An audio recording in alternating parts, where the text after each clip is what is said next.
Okay, in this short video tutorial, I will show you what happens if you need to do an definitive analysis of a part which has multiple bodies in it using the Catia FEA solver. Now, here's an example. Suppose you have a part like that, and there's a bigger block, and there's a smaller block like this, and the top is to be clamped, and the bottom face is subjected to a force, say, of 500 pounds. There is a seam here, and that seam indicates that either these two are separate bodies or it's an assembly of bodies. However, here, assembly of parts. However, here it says a single part. Therefore, this is not an assembly. This is a part which is made of two bodies. So here's the situation. You can see that this part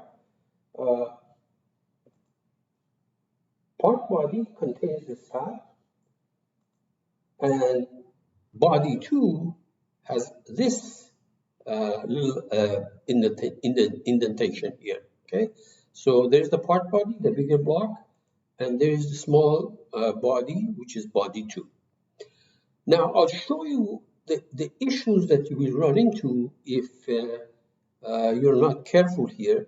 This seam indicates that actually these are two bodies, and here are some dimensions. I'm going to follow these. I'm going to start from the very beginning. So let's go ahead to Catia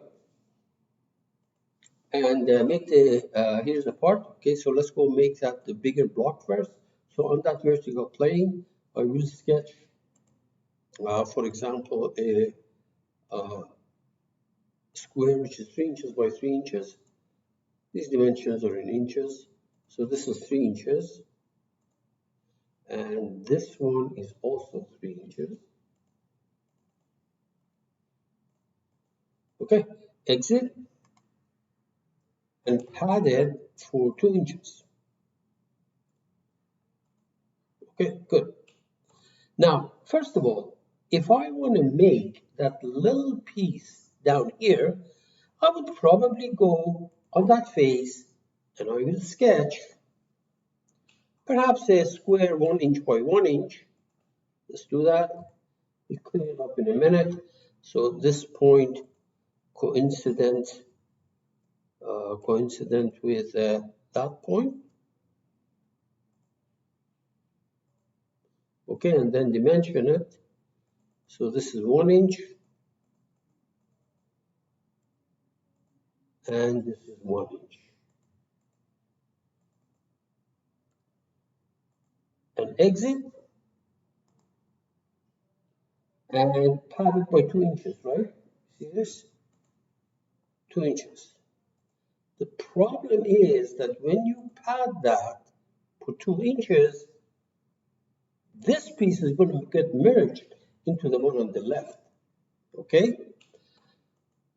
Because it is actually, all these pads were in the same part body. I don't want to do that because I want to have a seam there. And you might wonder, well, why do you want to have a seam there? Because you don't have a control. If a supplier or somebody sent you a Catia part file which was made of multiple bodies, you have to handle it, okay? And so let me go ahead and undo these and go and create a second body and put that stuff in it. So I'm going to delete all of these except for this. Now we're going to insert a part and say, okay, so notice that there is a body 2 created here. So underline means that whatever you do is going to be in this body 2. So on this face, I will sketch the same thing that I did before, namely a rectangle. So first of all, let's bring this thing to that point. And there are different ways of doing it. Here's the way I did it. So coincident, and dimension these accordingly. So this is 1 inch. And this is another one, 1 inch. Exit and pad it by 2 inches. Now when you do that, notice that There's a seam here because there are two bodies. As a matter of fact, you can move this. You can move this. You can translate this. For example, you can go and translate this body 2 in the direction, let's say direction, I don't know, maybe y. By how much? Let's say right there. Now, you could not have done it when there was no seam here. But as I said, let me undo this. As I said, you may not have a choice because it could be that the part that you got is actually made of two bodies. And let me show you what happens when you try to do FEA analysis of this. So first of all, let's apply some material here. Apply material on the part. Let's call it, make it out of aluminum. And we say, okay, fine. Now, when we go to generative structural analysis, Catia will mesh static, okay? We'll mesh it, but let's see how the mesh looks like. Right-click, mesh visualization. You see, it only does the part body. It will not do the other piece that I want. So the question is, how do I fix this? Well, obviously, if it was an assembly, there was assembly of parts, there was no problem. But this is not an assembly of parts. It was a body made of several bodies. Okay. So here's the situation. Let me kill this. Go back here. If you want the entire thing to be meshed, you have to take this body too and somehow put it in part body. And because the only thing that's going to get meshed is the part body. Okay? And how do I do this? Because that's how it was sent to me. So I'm going to use a Boolean operation, for example, add. See that? Right here. This is a Boolean operation toolbar, Boolean operation. And I say add.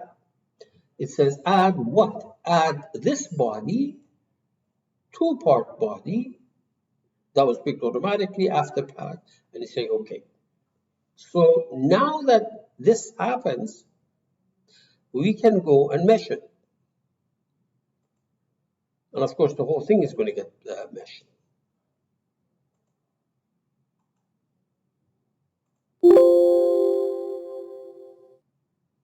There we are. Let's check something else. Let's also do assemble.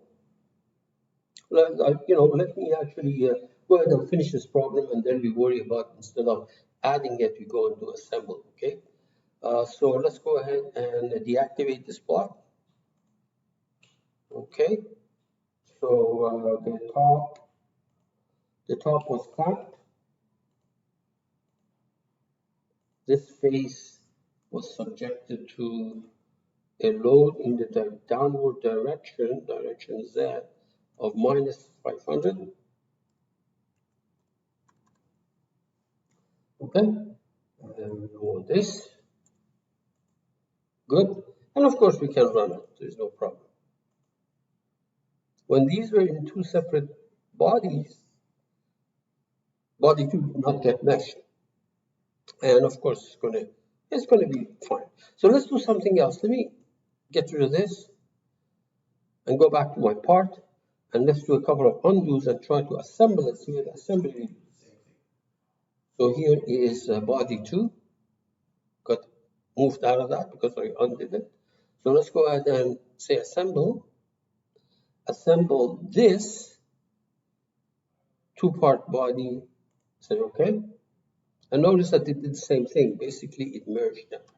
There's no difference. So that is why if you have a single part made of different things, you can do the Boolean operation to put the stuff that you want to get meshed into the part body, because part body is the only thing that is going to get meshed. All right, I hope you found this thing useful. It may have been trivial to some of you, but it would help if somebody point that out to you if you did not know it.